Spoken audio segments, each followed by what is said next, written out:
Vamos a cambiar de tema. Optimismo generó en el gobierno y en el mundo empresarial el IMASEC de septiembre, que registró una caída de 5,3%. Hoy el ministro de Economía, Lucas Palacios, aseguró que el ritmo de recuperación ha sido más rápido de lo esperado y que ya estamos saliendo del túnel. Para profundizar en el tema nos acompaña José Gregorio, decano de la Facultad de Economía y Negocios de la Universidad de Chile y expresidente del Banco Central. Señor de Gregorio, bienvenido a Canal 24 Horas. ¿Cómo le va? Buenas tardes.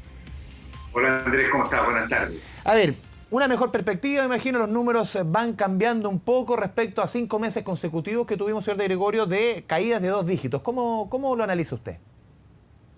Bueno, la verdad que está dentro de los rangos esperados, que ya seguimos con una caída menor que respecto de hace 12 meses atrás, y por eso la caída fue de 5%, lo cual es bueno, de alguna otra manera muestra que nos empezamos a recuperar niveles más normales de actividad económica y que son consistentes también con yo diría, el retroceso de los periodos peak de la pandemia.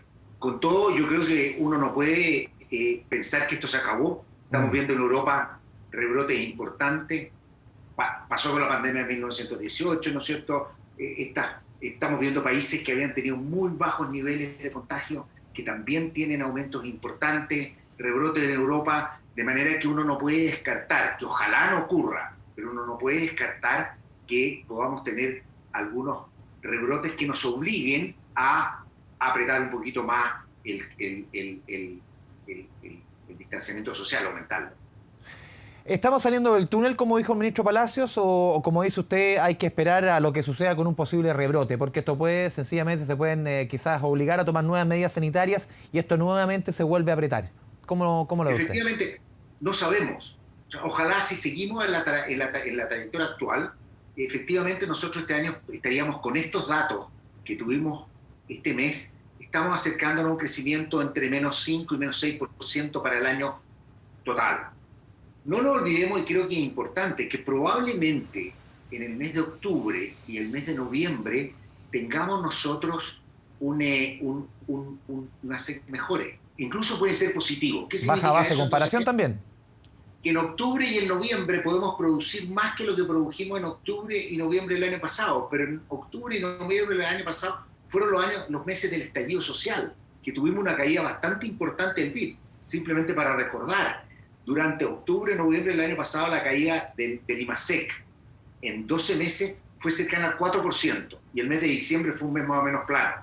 De manera que, como dices tú, vamos a empezar a comparar con una base que ya venía con caída. Por lo tanto, hay un poquito de ilusión, va a ser en los números positivos. Obviamente, números positivos, y mientras mejor sea la recuperación, es mucho mejor para el empleo, mucho mejor para el país y para la actividad económica. También, señor de Gregorio, ayer el presidente Piñera ponía el foco en lo que es los números desestacionalizados. Para explicarle un poco a la gente que nos está mirando, generalmente cuando se revisan los números de crecimiento se compara octubre con octubre del año pasado, septiembre con septiembre del año pasado. Aquí se está mirando, por ejemplo, septiembre se compara con agosto, se compara con el mes de julio, con el mes de junio, con el mes anterior, más a la gringa, podríamos decir. 4 meses consecutivos de crecimiento si se mira la serie de esa forma. ¿Es positivo eso? Efectivamente, es la mejor manera de mirarlo, porque uno se evita este problema de la base. Ya. O sea, uno realmente está viendo la velocidad que va la economía mes con mes.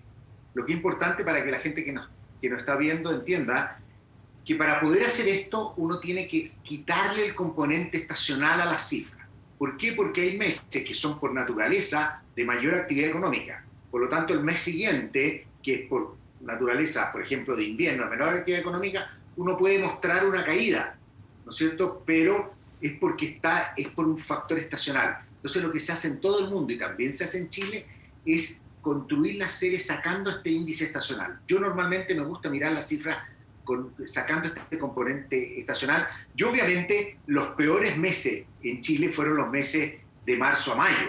Ya en junio hubo un poco más, el crecimiento estacional fue un poco menos cercano al 1%, o sea, crecimos un poco, y así hemos ido creciendo, y el mes de septiembre fue un aumento respecto al mes anterior de 5%, que es muy importante. Pero tenemos que considerar que todas estas cosas están muy afectadas por el desconfinamiento.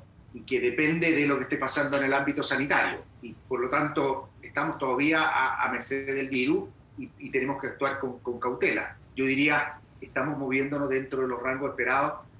Lo que estamos viendo con los rebrotes, porque en el hemisferio norte empiezan a entrar a invierno, nosotros ya empezamos esa fase mala, probablemente, y muchos dicen que en Chile todavía vamos a tener bastante incertidumbre de lo que va a pasar el otoño e invierno del próximo año.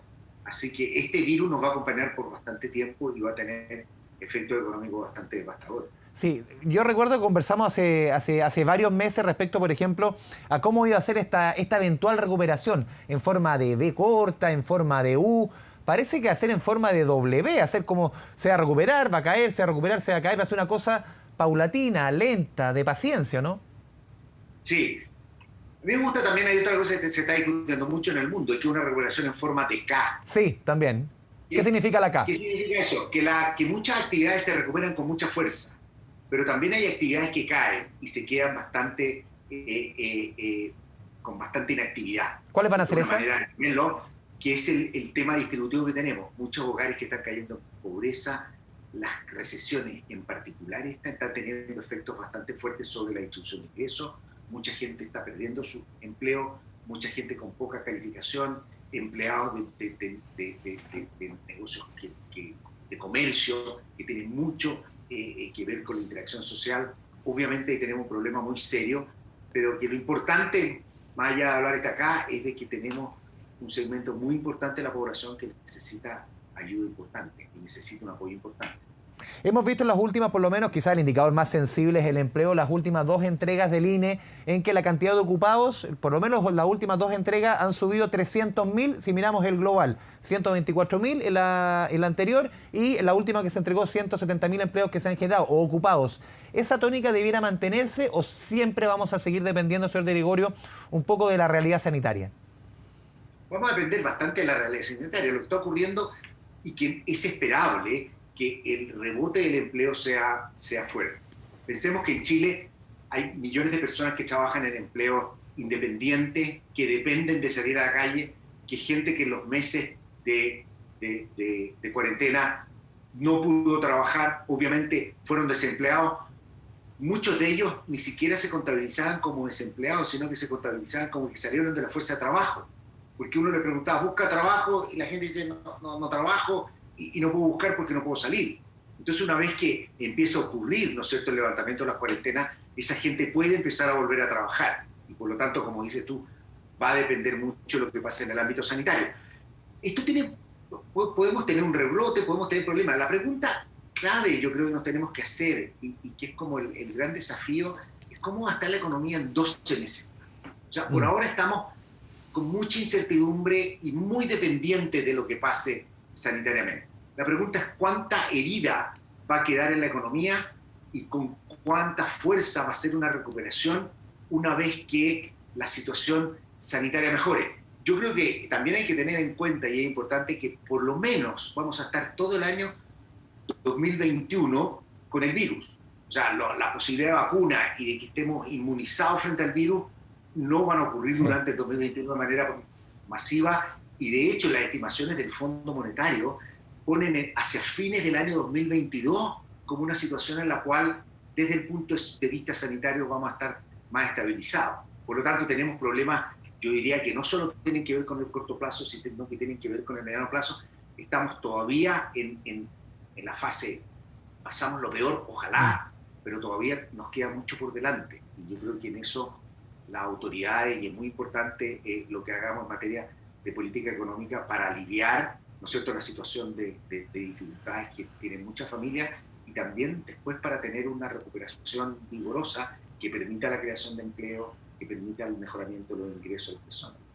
Usted mencionaba las medidas para aliviar la situación de muchos hogares y mañana se comienza a discutir nuevamente en el Congreso un segundo retiro del 10%. También lo conversamos hace un tiempo y usted incluso exponía algunas opciones respecto a cómo un mismo retiro se podía, por ejemplo, ver desde otra forma. Se podría devolver la plaza, se podía ver otros caminos. Al parecer ninguna de esas iniciativas al final tomó mucho cuerpo. Lo que sí toma cuerpo es este segundo retiro que parece toma fuerza. ¿Cómo lo analiza usted? O sea, el segundo retiro, aquí hay una cosa que es bien como importante tener en cuenta. La acumulación de fondos, ¿no es cierto?, de pensiones, es una obligación que nos hace el Estado, que nosotros no lo hacemos voluntariamente.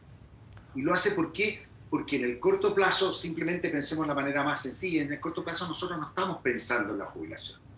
Por lo tanto, el Estado dice, yo no quiero que usted cuando llegue a la jubilación diga, no pensé en que tenía que acumular. Entonces me obliga, y es en todo el mundo, ¿no es cierto? En todos los sistemas de pensiones, ahorro forzoso, que hacen a uno cobrarle ahorro forzoso o sistemas tributarios, ¿no es cierto?, de transferencia, pero a uno lo obliga. Por lo tanto, ¿qué es lo que ocurre? Una persona piensa simplemente una persona que ha estado, ¿no es cierto?, poniendo el 10% de su sueldo durante 3 años, ¿no es cierto?, tiene acumulado con intereses, todo, pero podemos decir puede tener acumulado 3 meses de sueldo. Y en una situación complicada, e incluso en general, uno dice, mira, saca eso y es bueno, puedo satisfacer muchas necesidades de consumo. Por lo tanto, lo que pasa es que aquí uno no tiene que decir, en general hay mucha aprobación pública al retiro. Lo importante es que tenemos que pensar que necesitamos un sistema de pensiones. Y en Chile tiene un problema muy grave de pensiones bajas. Yo creo que lamentablemente no hemos sido capaces de aprobar una reforma de pensiones que es indispensable para este país. Y que obviamente, si hubiéramos aprobado esa reforma de pensiones, hoy día el tema del retiro sería mucho menos importante porque ya estaríamos enrielados en un sistema de pensiones que provea mejores pensiones. Hoy día tenemos un sistema de pensiones que no está proveyendo buenas pensiones. Entonces la gente dice, bueno, si total hay poco, entre poco y menos poco, como que da lo mismo. Y hay mucha presión. Y obviamente nosotros hemos visto un parlamento que está excesivamente sensible a estas cosas de corto plazo, más que mirar el largo plazo. Y como lo hicieron la vez pasada, están permitiendo retiros de gente que está jubilada, cuando a esa gente no le ha bajado o sea, tiene más pensiones, pero a esa gente no le ha bajado los ingresos. Y la idea original era para personas que le haya caído el ingreso. En segundo lugar, lo hicieron de manera sin libre de impuestos, con lo cual es tremendamente injusto porque favorecen a la gente de mayores ingresos. Entonces yo creo que este segundo retiro además es bastante difícil de entender cuando todos dijeron, no, esto es una sola vez, es excepcional, vamos a usar esta atribución constitucional solo porque es una medida excepcional. Yo creo que es popular, pero creo que es muy perjudicial para nuestro sistema de pensión. Señor de Gregorio, un último punto. La discusión que se lleva ahora de la reforma de pensiones, claro, hay varias ideas, el gobierno hay un proyecto que está por lo menos no ha tenido mayores cambios desde el mes de enero.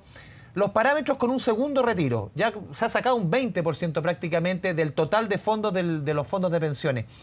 Con un segundo retiro ya en práctica, imaginémonos que fuera aprobado, ¿tienen que cambiar absolutamente la discusión sobre lo que se está llevando ahora en el Parlamento? Porque ya con esa cantidad de plata menos, el escenario cambia profundamente, ¿no? Es muy difícil pensar piensa tú que si uno va a aumentar 6 puntos la cotización a cargo del empleador, nosotros estamos poniendo un costo a la generación de empleo, ¿no es cierto?, que es importante. Pensar que esto puede seguir subiendo simplemente por el retiro es muy costoso y además tampoco uno lo puede hacer de manera inmediata, por lo tanto se va a demorar. La preocupación que tengo yo es que esto va a ser muy oneroso desde el punto de vista de las cifras fiscales, porque después va a haber la presión por reponerlo, ¿cierto? Y me parece que no es la forma de hacerlo. Por eso estamos tan atrasados en la discusión del tema de pensiones que esto, cuando lo conversamos nosotros hace unos meses, una opción razonable es decir, mira, uno que se haga un autopréstamo, que se comprometa a hacer el esfuerzo en un tiempo, no corto, pero un tiempo prolongado, pero de poder reponer los fondos de pensiones, porque es plata para la misma gente para tener jubilaciones en un sistema que está entregando pensiones bajas. Entonces, estamos en una situación complicada. Yo creo que es muy complicado pensar que a raíz de los retiros vamos a tener que empezar a aumentar las pensiones, pero obviamente sí significa un daño a las pensiones futuras que es preocupante. José, a mi juicio, el tema de las pensiones en el ámbito social es el número 1 y más urgente. Es algo que deberíamos haber resuelto muchos meses atrás, que en el primer retiro ya deberíamos haber hecho un esfuerzo muy grande por hacer una reforma de pensiones que le introduzca elementos muy importantes, solidaridad y redistribución a nuestro sistema de pensiones, como lo tienen todos los países del mundo, pero desafortunadamente no ha habido mucha capacidad de llegar a acuerdos. José de Gregorio, le agradecemos esta conversación con Canal 24 Horas. Muy buenas tardes. Mucho gusto haber estado conversando contigo y con que nos hayan estado escuchando. Así Un abrazo. Chao, chao. mucho gusto.